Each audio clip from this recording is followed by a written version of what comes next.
Hello, everyone. Welcome to episode 8. Potentially a fiery episode here. A few talking points throughout everything in the sport. I'm joined by my fellow Dylan. Welcome, everyone. Welcome. And today, start off with the Ryder Cup. Last weekend, Europe secured the Ryder Cup, got it back from the Americans. And yeah, what did you think, Dils? I thought it was 3 days of just incredible golf. To be honest, it was very, very entertaining across the 3 days, especially the last day with Yeah. US having a bit of a comeback, but just didn't do enough throughout the other 2 days to get the win. Yeah, I think it got a bit nervous for about an hour or an hour and a half where you thought, oh, hold on. They've got four points up in the games, and we're like, I think it was like all square at the bottom too, and they think, oh god, maybe they come back here. Yeah, exactly. Just see a draw, a couple of blues at the top, and then there's just a sea of red. And like, it's like, oh no, have we left it? Have we got the matchups wrong, or Yeah, what's going on there? But yes, thankfully, Fleetwood secured it for us. yeah, Big Tommy with a Big great Tom. tee shot on the 16th. Oh, it was unbelievable. But yeah, Europe won 16.5, 11.5 in the end. Do you want to run through the singles? Because I think we were recording last week as it was going on. But yeah, we was chatting last week, and Europe had just won the first session 4-0. I don't think they got a full point, the Americans, the whole day on the Friday. No, they didn't. So That's yeah, crazy. they didn't get a full point, and then Saturday we started well again. Alberg and Hovland with the biggest margin victory in Ryder Cup history against Sheffield and Kupka. 9-7 win on the Saturday morning. That is insane. Where Hovland was unbelievable the whole 3 days. He was Incredible. unbelievable. I think when we mentioned last week that the live players potentially, like, obviously not playing, really did help the Europeans, like new fresh team, people like new people stepping up. Yeah. As, like, locker room leaders. I think McElroy even said that, like Hovland himself, and maybe Rahm, I think he said that they stood up in terms of like locker room leader. So yeah. Yeah, exactly. Yeah, the locker room leader standing up, and like they all were praising Luke Donald and how much he was given to the team. So they're saying he doesn't speak as much. He's not a sort of like when you think of a locker room leader talking all the time. He's more of a like calm, cool, collected guy. But when he speaks, you want to listen to him. He has that sort of presence. Yeah. I think there was a chance at the end on the celebrations 2 more years. So obviously they Yeah, wanted there was. to carry on. I'm surprised like there's not really a captain that stays on.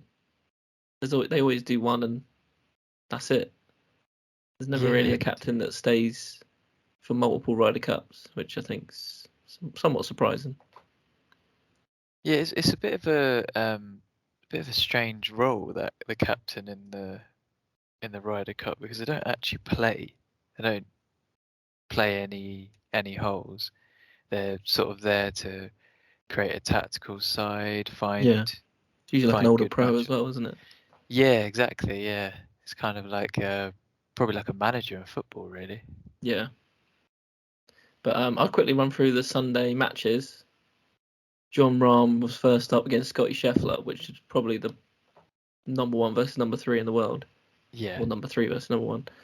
That was probably like an unbelievable quality of shots and just like it birdies galore. It was an unbelievable game. it was so back and forth that whole game. It's Yeah. some Rahm was up, then Scheffler was up, then Rahm was up again, and Scheffler was up again. It's just, I Yeah, think it it was was deserved, that tie.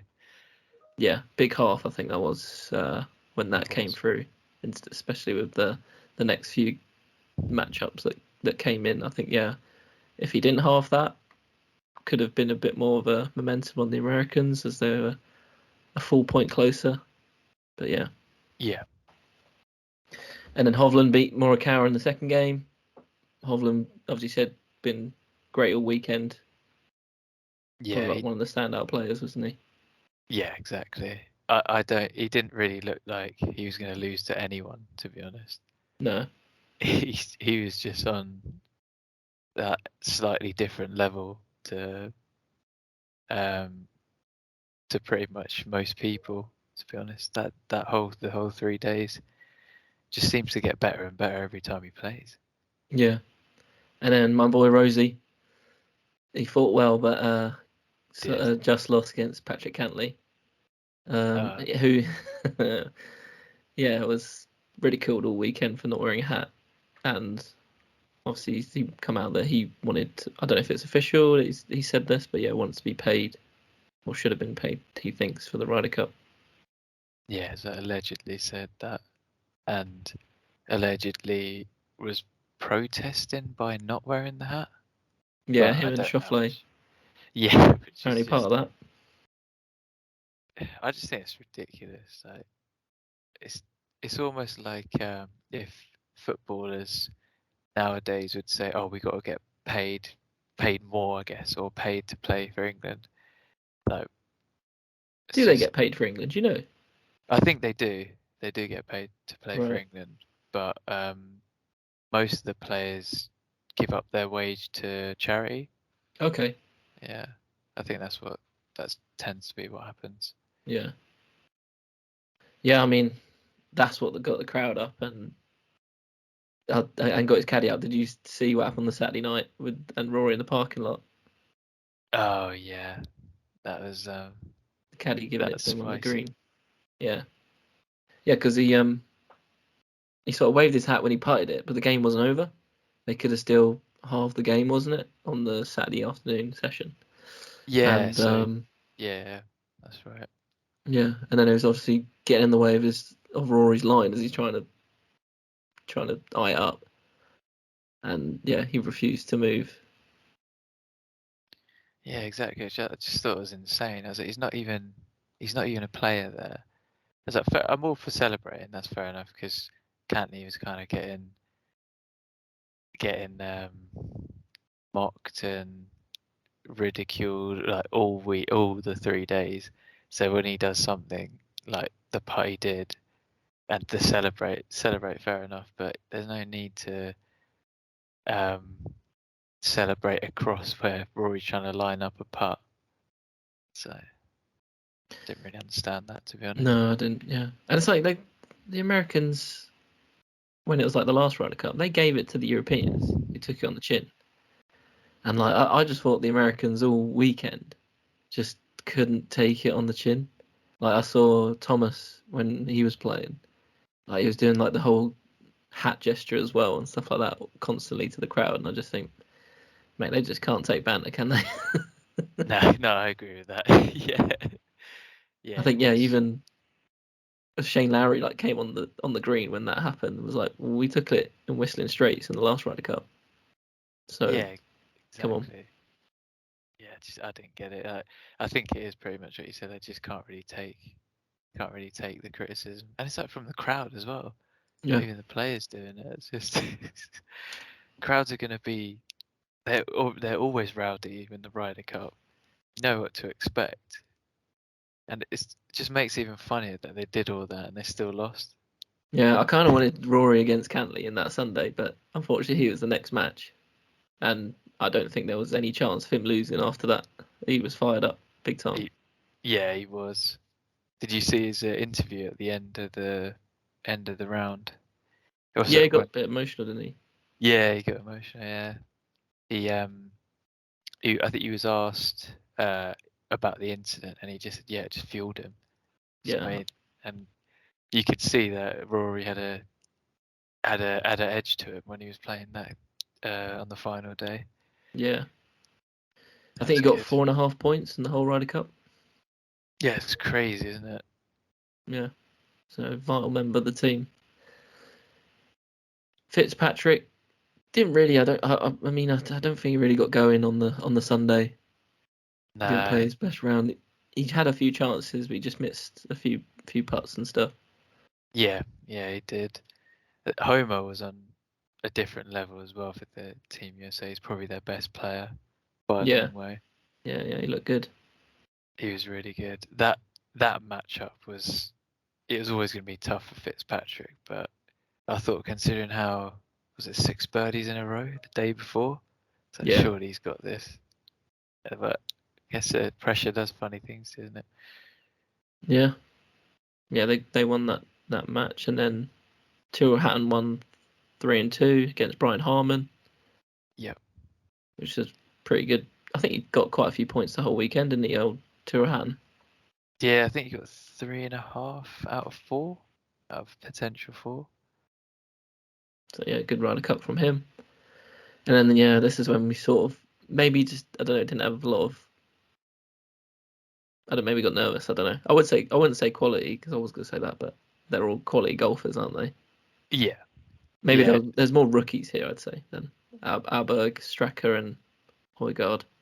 Yeah, this is the bit where you don't. I think it's best to put them in the middle somewhere. So it's kind of like if they do get half a point, they do get a point. That's great, but you're kind of expecting your more experienced players to step up here and let them have the experience and have the sort of first Ryder Cup under the belt, so they can get used to the pressure.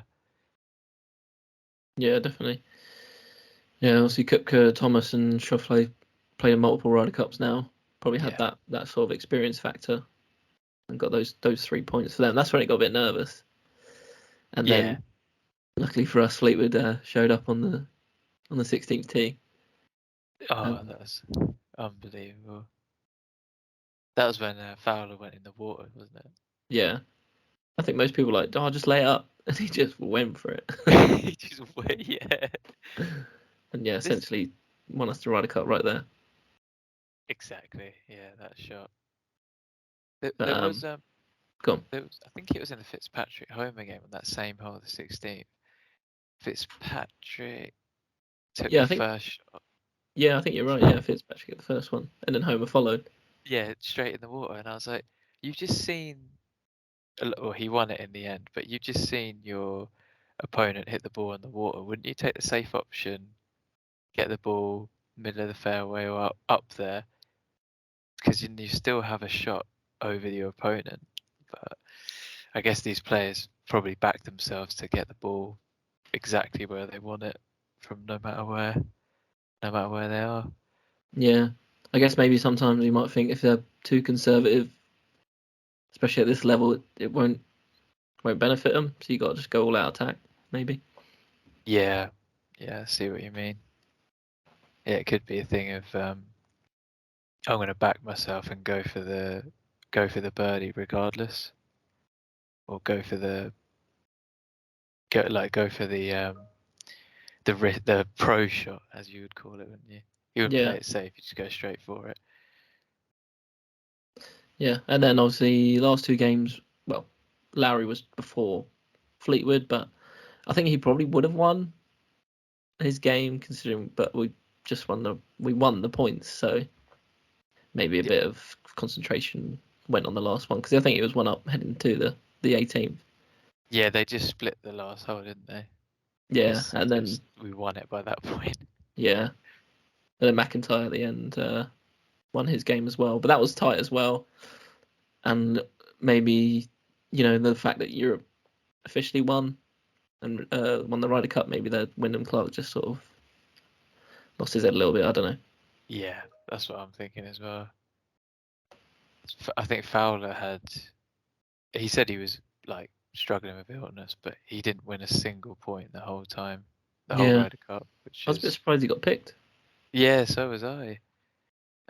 So talking about the Fowler not playing well, there were other picks because I believe these are Zach Johnson's the wildcard picks, and there were some players that Johnson could have picked instead. So you had Dustin Johnson, Bryson DeChambeau, and Taylor Gooch who missed out. Johnson got 5 out of 5 points when US won last time, at Western Straits, so he could have played instead of Fowler if they knew about Fowler's illness before. DeChambeau's won 2 of the last 3 live events and shot a 58 in one of them. So he's in incredible form. And he's a character. Yeah, and he's a great character as well. And Gooch is a 3-time champion in the Live League in 2023. So they've, even though they are Live players, they've been playing some golf, playing good golf. So there's another few players as well. Was it Morikawa didn't do too well? Spieth didn't do too well either. So did they not pick the Live players? So they picked as well. Koepka. But he qualified, didn't he? Oh, did he qualify? But he's a Live player there, so I thought maybe. I thought we won a major, so he qualified. Am I wrong? I'm not sure, to be honest, but I think that you can pick the Live players if you want to. So I guess Europe had a different stance on that. Oh yeah, take that back. Sorry, he was picked. Oh, Koepka was picked. Yeah. Yeah. Yeah, Koepka was picked. So it's Koepka, Morikawa, Burns, and Spieth, and Thomas, and Thomas as well. Yeah. They were all the picks. Yeah, it's just I'm amazed that Dustin Johnson didn't get picked. Yeah, exactly. 5 out of 5 points last time round when we got demolished and didn't get picked. DeChambeau, who's playing well, and Taylor Gooch as well, could have been picked instead of the others. Instead of Justin Thomas, who didn't qualify for the FedEx Cup and missing the cut in 3 majors. The other thing as well, the preparation, I think, didn't help them. I think a few of the players hadn't played in a while, where the Europeans played the week before, and I think the best players for the United States team actually did play quite recently a tournament or something. So 9 out of the 12 American players hadn't played golf since the season ended in Atlanta in late August. Right, this is quite a while. Yeah, exactly. 9 of the players hadn't played, and Thomas and Max Homer were the only ones. So Justin Thomas and Max Homer were the only ones who played, and Homer was their best player, who got 3.5 out of 5 points. Yeah. So I get there's a bit of like the team could be fatigued, but not playing in a month, that seems like a very long time. And I know that a lot of them missed the Italian Open or Italian golf tournament, which was at the same course. They chose to miss it. They chose to miss it. I believe so. That's again some it's crazy like, well, decision. You're gonna be playing on that course. You might as well get an early insight on it. Yeah, exactly. That's crazy to me. Do you think it was a case of America going in off the back of a huge win, thinking, yeah, we've got this in the bag? I've got no idea. Maybe. Yeah, it seems that way. It seems like they were a bit complacent, and they were a bit like, oh, we smashed them last time, we're going to easily beat them this time. But yeah. Yeah, next one's in, unfortunately, 2025 now. Yeah, I know. Is it 2025? 2025, yeah. Yeah, and it'd be in New York, I believe. Oh, wow. I don't remember seeing a tournament in New York. Future events 2025. Yeah, so it's at Farmingdale, New York, United States. So that'll be a rowdy crowd. Yeah, it should be a good crowd. Yeah. Europe win 16.5, 11.5. They win the Ryder Cup. We win the Ryder Cup. Back where it belongs. Right. Premier League time. We got a lot to talk about. We'll try and hold you back first before the Liverpool game. Okay. Uh, yeah, first game of the weekend was Villa Brighton. Villa won 6-1. Unbelievable. That Ollie was Watkins with a hat trick. incredible. That game. Like I thought, Brighton would put up a good fight. Like it would be a good game, probably goals. I was thinking the game would have goals, but not this many for one team. Yeah, not 6 for Villa. Yeah. Might have been like a 3-2 or something. Yeah, exactly. But I think Villa were just the better team throughout the whole game. There was a questionable offside decision that was for the Villa second goal. So the player was standing in front of the keeper in an offside position, not in direct line of the sight of the ball, but the ball did go near him. Now I know he's not directly in between the ball and the keeper's vision, but seeing that a player out of the corner of your eye right next to you has got to be off-putting, doesn't it? Yeah, I mean, you've seen them given, haven't you? Yeah, which is But I think there was, I don't know, there was like a room where he could see the ball, or like the Ollie Watkins. Is it Ollie Watkins' second goal, wasn't it? yeah. Yeah. I don't know. Yeah, but I know what you mean. You do see him given. Yeah. Yeah, it's just a bit. That was a bit of like the only bit of controversy, sorry. But I mean, I don't think it would have made any difference, to be Yeah. honest. I mean, Watkins in my fantasy team, so I was glad that it was given. Yeah, Okay, yeah. So got me 23 points by it's like crazy. 2 o'clock. Fatty got his first goal for Brighton, but in the end, it was basically a consolation. Yeah, Some great goals though that game. yeah. There were some great goals. You put a draw on that one. I was close. Yeah, I mean, yeah. I'll put Villa, so 1-0 to me on the predictions for this week. But Damn. I warn you, we do get a lot wrong. So the next game was Bournemouth Arsenal. Pretty routine, good result for Arsenal. Good performance. Yeah. Saka gets the first goal, penalty for Odegaard, then another penalty for Havertz.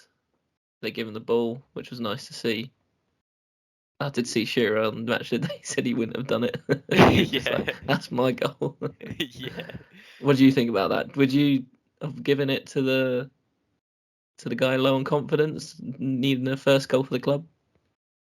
I would personally, yeah. Yeah.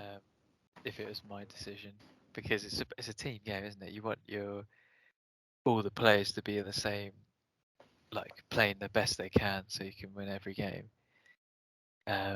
Like there might come a time later on in the season where that little bit of confidence that Havertz has, like, could make the difference between a point, 3 points, or a point, or that sort of thing. And it's also really good to see that pretty much the whole team went up to Havertz and celebrating with him, like giving Yeah. him support.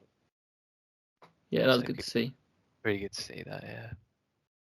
And then Benny White gets me some more points in the fantasy team with a goal at the end.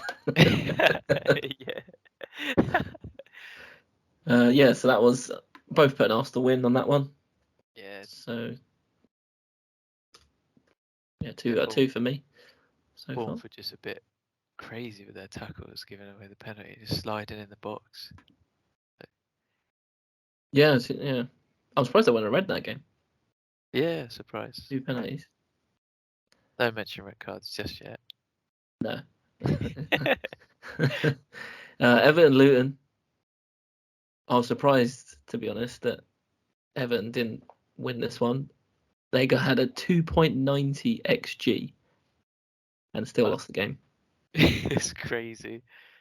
They were just so wasteful with the chances. 23 shots. Only 5 on target though, which is probably the problem. Yeah, that would be the problem. You gotta hit the target if you want to score. Yeah. Really, Michael? Yeah. Yeah, if you don't shoot, you don't score. And yeah, Luton get their first win of the season, the first win in the Premier League. So fair play to them. Yeah, it's a good one from there. Really good away from home performance. 2 goals from set pieces, so shows they're pretty strong from set pieces. Or Everton are just weak at defending them. Which is just surprising with Tarkowski in there. Yeah, yeah. There was I think from a corner, it was quite funny. One of the Luton players headed the ball, and from the normal speed, you're thinking, oh, it's a great block, and you see it in slow motion. The guy's headed it down towards goal. Tarkowski's just standing there, just hits him in the head and passes out for a corner. It's like he didn't move an inch. It was so funny. Unbelievable. Yes, Everton losing that one. And then the next game, Man U versus Palace. 1-0 Palace. I'll let you take this one. I mean, I've kind of left it from my memory now, to be honest. It's gone. Do you know what I mean? It's gone. As always, we start well, create chances, things like that. And then, yeah, it was a good goal, to be fair. The Palace goal was a great strike. That was insane. I was like, that's a centre back with that strike. Yeah. Jeez. Yeah, it was a great strike from him. It was incredible. Let me just see our shot. So we had 1.30 xg. I liked Amrabat. He looked good in there on the ball. And then he's pretty good. That's about it. Højlund looks good, but Yeah, it's just was good. It's like even the weekend against Galatasaray. We make the chances, we can't finish them, and then we just lack concentration at the back for their attacks. Yes, we'll get onto the Champions League games probably after the Premier League. Do we have to? Yeah, we don't have to. We'll do like a quick little discussion about the British teams in the Champions League. Yeah, but yeah, I'm not really sure what Ten Hag's thinking with Mount in there in the middle. Like, it obviously doesn't work, so stick him on the wing. Yeah, I don't understand that either. Because I never really thought of Mount as a box to box. Like, he is a good player, but I feel in that box to box position, you're wasting his attacking ability, where he's a lot better at attacking than he is defending. Yeah, I know he's coming back from an injury, but yeah, still wasn't a good watch as a United fan. There's Game. a couple of stats from that game as well, which are surprising. Go on. Hodgson is unbeaten in the last 5 games at Old Trafford. Which I saw that. That was a. Although he did lose in the Carling Cup the week before. Yeah, yeah, he did. And then this is another one as well. It's the worst start to the season for 34 years. I know stats like this get brought up all the time. There's still a long way to go, but is this a sign for things to come, or do you think things will get better once people come back from injury and you find a system that works? I don't know. I think who's missing for us? Luke Shaw, left back. So Amrabat would then probably go in the midfield, but he's got Mount there. So I don't know. Ten Hag seems quite stubborn, so I don't know if he will change Mason Mount. Also, saying that last season he tried to play a way of playing for the first 2 games of the season and then adapted. So maybe he's not as stubborn as I think. So yeah, I don't know. It's a good opportunity for someone to stand up, and as always, yeah, we let ourselves down. All the players let themselves down. Yeah. I just think it's that midfield for me is you haven't got that the sort of air like a workhorse in that midfield. Is if you play Casemiro and Eriksen together. Workhorse is playing left back. Yeah, exactly. Then you got your workhorse, your defensive midfielder who would win the ball back, get you on the attack again. It's not playing where he should be playing. Yeah, no, that's a good point. But then surely we've got a left back, you know, in the youth system or something. Maybe give him a go. Yeah, exactly. Yeah, just give it a chance, because you might think as a manager that the player's not ready, but sometimes like they might surprise you. They might do really well. I mean, we could have had a penalty with that handball. Did you see that one? Yeah, was it Joel Ward? Yeah, floated over, Yeah. didn't it? Hit his hand without him Yeah. looking. Yeah, yeah, exactly. But to be honest, it wouldn't be surprising if that was given. It's one of Well, those things. I don't get why it's not given. It's the handball thing's a bit of a strange one, isn't it? It's like if your hands are in unnatural positions, it's given, or sometimes it's just given whenever the ref feels like it. It's like, Yeah, I mean, I'm not saying we would have won if that went in, or we got a penalty, but it does help. yeah, exactly. Yeah, it could have been a momentum shifter in the game. Anyway, move on. We'll move on there. Yeah. Yeah, we didn't. We both put United, so we didn't get that one. Newcastle, Burnley though, Yeah, is it just two routine win. mistakes? Yeah, routine win. Two mistakes from Burnley cost them 2 goals. Yeah, Just, I suppose it's a wake-up call for Burnley in the Premier League that if you want to stay up, you want to get a result against a good team, you have to play well 100% of the game. Can't yeah. I afford mean, any I don't know. any mistakes. Yeah, company's not really changed the way they play yet, has he? They still play the same way, Yeah, possession-based stuff. So it'd be interesting to see how he gets on throughout the season, playing if he stays that way and doesn't do a different alternative game plan. yeah, because I think it would work against the. Don't want to be disrespectful to the teams, but the sort of teams who finish in the bottom half of the table, Yeah, like where United. it's because like they're probably used to not having the ball, so they can get away with playing that possession based game. But then if you play against the teams who are used to having possession, then how do you go about that really when you're spending less time on the ball? Yeah. It's just yeah, it'd be interesting to see. It's a completely different Burnley to the Burnley that came up, that went down. Should I Yeah, say? it is, isn't it? Like the Sean Dyche Burnley. So Yeah, yeah, just a complete exactly. 180 of football. Yeah, We'll quickly try and get through these. Yeah, West Ham win 2-0. Both put a West Ham win. David Moyes doing well at West Ham so far this season. Building momentum after winning their first trophy in a long time at the end of last season. Sheffield United, yeah, another loss for them. Struggling times for them. yeah, yeah. Struggle. Yeah, it's gonna be it'll be a hard season for them, to be honest. Yeah, and then probably the shock of the weekend: Wolverhampton Wanderers 2, Man City 1.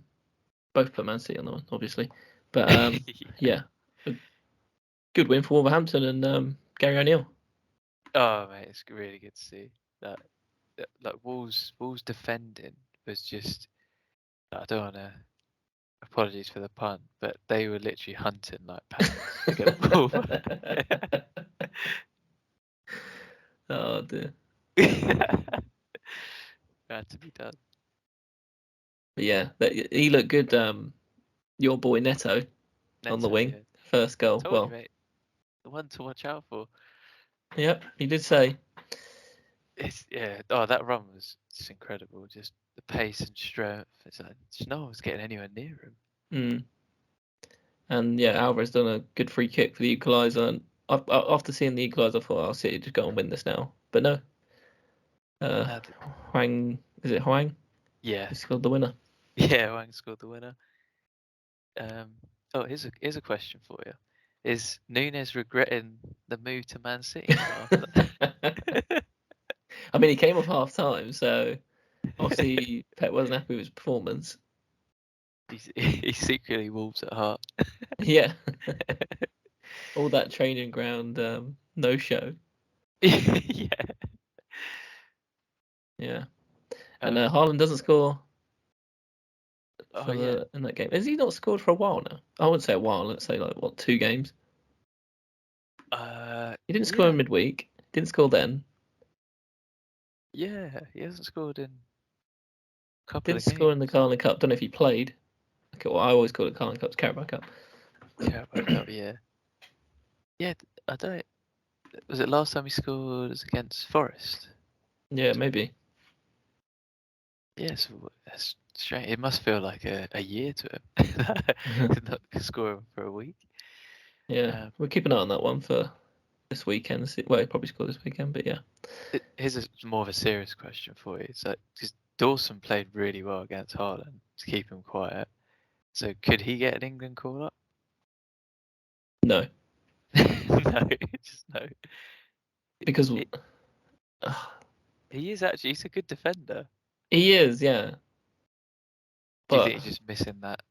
how old is That he? little, he's quite old, to be fair. Probably 30 plus. What do England get out of that? Couple of good games, I guess. A couple of games. Do you see him starting the European Championships? Nah, I don't, to be honest. So I don't see the point. I mean, I guess it's an option if there's injuries. Yeah, it's like I think we were saying before about players like young players coming through the England setup. I think they're ones to pick because you can they're a project there for like 6 to 7 years or however long.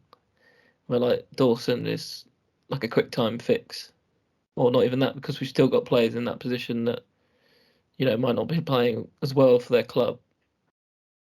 But Yeah. I mean he had one game which was good, but Wolves overall, they're not winning every week and getting clean sheets every week. He didn't get a clean sheet that week, but yeah. But no, Yeah, he did play exactly. well against Haaland. I Yeah, think that's what I was Haaland thinking. struggles sometimes against a decent centre back, Yeah, personally. he does. He does. Well, it was weird because when just seeing the highlights of just seeing the sort of analysis of match of the day, all Dawson did was man mark it, just following him around the pitch, Yeah. and that seemed to be enough for Haaland to throw Haaland off his game, which I think that happened before. I can't remember. Was it last season where Haaland had was pretty quiet, where the guy was just man marking him, Yeah, and I always thought, especially last season, watching him more closely, when he comes up against a decent centre back. And what I mean decent, because I don't think there's many decent centre backs nowadays. Definitely a position that's lost quite a lot of talent over the years. To yeah, say like when he come up against Thiago Silva, Rudiger in the Champions League semi-finals, that was it. It was Rudiger. Yeah, Van Dijk, he struggles. he does. Yeah, he does. But although he moves those players out of position to get space, maybe potentially for another player, Man City player. So yeah, And that's when, as a team, you need to decide: do we adapt for this one player? Do we so? If we're going to have that man marking system, would we adapt our whole style of play just to nullify Haaland out of the game? So it's yeah, difficult because City's still got so many amazing players in their team that can do damage to you. So yeah. I mean Alvarez, he looks great. He it's, what, since he signed for him, it's he's barely unbelievable. getting any minutes like when he started, and he's still scoring goals, and now he's like properly in the team, from the start every week. He Yeah, just and he like assists. I don't see Haaland do many assists. no, not really, not really. He does. Yeah, he's a like you're thinking now how is City going to cope without De Bruyne? Alvarez is getting goals and assists. Yeah, they're cleverly playing two up front, and Haaland, Alvarez drops in more into that gap. So it's, yeah, Yeah, it's really good. Really good. Next game. Oh no, I was dreading this. Spurs v Liverpool. What Uh, a dubious game this is. I don't even know where to start in this game. Infamous game. This is what this is. I honestly Off you don't know go. where to start this game. So it's just the worst game by the officials like that they've ever had in the history of football. Just ridiculous, this game. So I don't. First, we'll start with the Curtis Jones red card. Wasn't a red. I know. It's just like the VAR or like the officials are run by just a bunch of people who just never played football in their life. They don't understand the concept of like a 50-50 challenge, and there was like, no intent to get the play. Slipped over the ball. I just don't understand that. I was like, okay, that's one bad decision, which is fair enough. And then the still image that they show the ref was just his studs hitting the shin, and I was like, what is that? Like, why have you got that on the screen? Yeah. It just didn't make any sense. Then Diaz scored when I'm not sure if this is in the right order, but Diaz scored when he was onside. The guy Yes, was right. half asleep, was saying something like, "Oh yeah, he said he was onside." So, what are you So talking yeah, about? this is the talking point, isn't it? So he Oh, scores a legitimate goal. They call it offside on the pitch. And I'm guessing you've heard the audio, right? I didn't want to listen to it, to be honest, You haven't because listened to it's it. no, I haven't, because Oh, mate, go listen to it. Because okay, what they say is checking for the offside, and they go like, "Yep, check complete," and they go, "Okay, cool," because on the field it was offside. It was given offside, so they think on the field that it's offside, play on. Now, as they kick the ball to play on, because Spurs do it very quickly, as you do, yeah, the VAR or the guy who is like in charge of the cameras, there's like three VAR people. There's one in charge of the camera, a VR assistant, VR guy, not main VR guy. The camera guy has gone, wait, as this is all happening, he's like, wait, we meant the on-field decision is offside. Are you happy with this? Are you happy with this? He keeps repeating that. And they're like, and he was saying like, stop the game, stop the game. And the VAR assistant, the main one in there, is like, there's nothing I can do. Game start carried on, there's nothing I can do. And it's like, yes, you but can. You can stop the game and tell the referee you've got a mistake here, miscommunication. Like the referee obviously got confused when they went, "Yep, check complete," where they should say, "Yep, check complete. It's a goal. Diaz is onside. It's a goal." And they obviously don't do that. They're just like, "Yep, check complete." It's like, okay, well, what checks complete? yeah, so, what are you doing there? so yeah, I think the worst bit was he's saying stop the game, so they know that they've done an error, and the guy's like, saying, "Oh, nothing I can do now. No, can't do anything. Can't do anything." But And it's if like, it was, you can do something. but they do Go. it in the reverse, don't they? When say if the linesman's flag goes up, and it goes to VAR, or linesman flag doesn't go up. Let's say this way around. We Diaz scores, and then they'll go to check for onside or offside. Check for offside. Why don't they do that with the linesman puts his flag up, play on, and then they call it back for offside. And they're like, let's check it, and then just do the same way how they would if the linesman didn't put his flag up when they check the goal for offside. I just don't understand. It's not a hard decision. But they did. Or They did do it and said check complete. It's onside. But because they called it offside on the pitch, he thought it was offside. The referee on the pitch. so it's a miscommunication. Yeah, That's that's why I said so watch the bad. clip. That's even worse. But the worst bit is that they knew they got it wrong, and the guy on VAR said, "There's nothing I can do about it." I think personally, for me, he says, "There's nothing nothing I can do about it," and he just lets the play carry on. But I mean, there's been times where players try to take a quick free kick, the ball's probably gone halfway down the pitch, and they're like the play started, and the ref's blowing his whistle saying, "Right, come back. I haven't made the booking or whatever."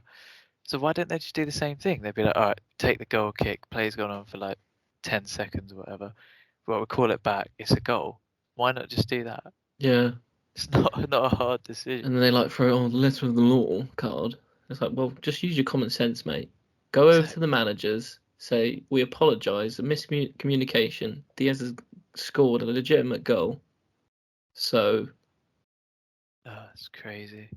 yeah, we're going to go from kick-off 1-0 Liverpool." Yeah, it's not a hard decision. I'm pretty sure 99% of people who watch football can just make that call. I'll be like, right, it is a goal. Yes, onside. Right, goal to Liverpool. And if if he can't hear you, just say it again. Just be like, it's a goal. He's onside. It's a goal to Liverpool. Just we need to restart with a kickoff. Yeah. And it's so It was dumb. a terrible game from the officials. It was. Even the Jota cards, Oh my god. in my opinion, none of them are bookings. The first one, I don't understand how that's a yellow because he's barely touched him and he's just trying to run He's just running. behind him, and he's tripped himself up. Like he's not it just made no sense. A yellow card for that. Like I don't know where that ref's head was at. And then the next one, He I mean didn't you touch him can't go. either. He didn't touch him, but you can't really go lunging in when you're on a yellow card. But He didn't touch him. He dived. yeah, yeah, that's probably another one that should have gone to VAR because it was, I guess, That's clear and obvious. It's a yeah, dive. He didn't touch him. He's been sent off, so it affects the game going forward. But the Tottenham player, I can't yeah, stand diving. And like nowadays, people like go, "Oh, you should go down there." Why? I know. It's like what was it? I think when I was watching the game, the commentator said, yeah, he's sort of done the official there, and I was like, so you just flat out the commentators can see it's a dive. So why doesn't that go to VAR? Because it's in a red card incident or like yellow card, second Man, yellow. they make up the rules as they go. Exactly. Yeah, they just do whatever they want, and then they apologise for it. So yeah, you can shove your apology. Right. Right. Oh, it's just so bad. It's like we haven't. This is how bad this incident is in the game. But we haven't even talked about Spurs. We're just talking about the incident. We haven't talked about the football that was played, which is the most like. That's what you want to talk about, isn't it? Yeah. You want to talk about the football because it's just ruined what was looking like to be a good game of football. Like it's going to be a great game of football. Like just it's the officials again, just being just not using their brain. No. But yeah, Hans gets the win after a Matip own goal in the last seconds. Oh my god, yeah. To be honest, when I was watching that game, I was just to hold on for that long with 9 men. It was like unbelievable performance. Like there's obviously not much we can do in 9 men, and then to have that happen in the last second, it's just. Oh, I feel for him. I feel for I mean, him. it could be worse. You could be United right now. You look better 9 men than we do 11 in terms of like keeping a clean sheet.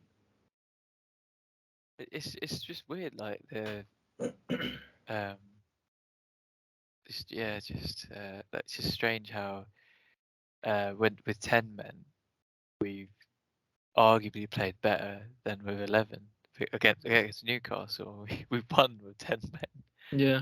Crazy. I guess it's just. I don't really know, to be honest. I'm not a manager, but it's just incredible to see that the sort of tactical play of playing 10 versus 11 and doing your calculated risks in certain positions and stuff like that. Anyway, we didn't predict that game. No. So, move on to the next one. Or was there any more you'd like to add? No, I think I'm good now. I'm happy now. Yeah. I've vented my frustrations. Yeah. Bottled out for a week, so. Yeah, Forest v Brentford was 1-1. Another red card in this game. Oh my god, that challenge for that red card was absolutely disgusting. Did you see it? I didn't actually. So it was. This one was supposed to be a red. It was a red, yeah. I don't know about the first yellow. It was a second yellow card for the red, but it was a bad challenge. It was sort of the ball sort of bounced over, and I've forgotten the guy's name. Sorry. What, the guy got sent off? Yeah, Niakate. Right. So he's got his just got in a real tangle, and then he's just put his studs on the back of the calf, like down the back of the calf, and I was like, what on earth are you doing there? That is so bad, that challenge. Terrible. And I was like, yeah, it's definitely a yellow. A second yellow at least. Yeah. And I'll quickly do the other two. Fulham Chelsea was a 2-0 win by Chelsea. We both put someone else. Yeah, I put a draw, I think. Yeah. And then, we didn't say the Forest Brentford, so. we didn't get those right either. Oh, you did actually. Yeah, you said a draw. Oh, I did. So, okay, yeah, nice. so it's 4-4, and it Ooh. stays at 4-4 because Luton and Burnley ended 2-1 Burnley. First win of the season for Burnley. I keep saying Luton to win. I think I might stop saying that, to be honest. I said it when the one time I should have said it, I didn't. So sorry for those Fulham Chelsea fans, Luton Burnley fans. Just run out of time there to talk about your team. But shall we do our predictions for this weekend? Yeah, let's do that. Cool. So, Luton Spurs. Spurs. Spurs, yeah. Yeah. Burnley, Chelsea. Burnley. Burnley. I'm gonna go Chelsea. I don't know. I just think they might, play some good stuff. Yeah, I think they will. Yeah. They're at home. You never know. Everton, Bournemouth. Oh. Go draw on that one. I'm gonna go Everton. Everton get their first home win of the season. Has they not won one? Oh God. No, they haven't won one this Jesus. season. Fulham, Sheffield. Fulham. Yeah, Fulham. Manchester United, Brentford. I'm gonna go draw on this one. Surely this time, Man United. Surely. Palace, Palace, Forest. Palace on that one. Yeah, I'm going to Palace on that one as well. Oh, big game. Brighton Hove Albion v Liverpool. Liverpool. I'm going to go Brighton, considering the players you've got suspended. Oh, yeah, we have got a few, haven't we? Although Brighton's just been spanked 6-1. West Ham, Newcastle. That should be a good game. Yeah. Newcastle on that one. Newcastle. I'll go West Ham. Wolverhampton Wanderers, Aston Villa. Villa. Yeah, I'll go Villa. A big one. Arsenal versus Man City.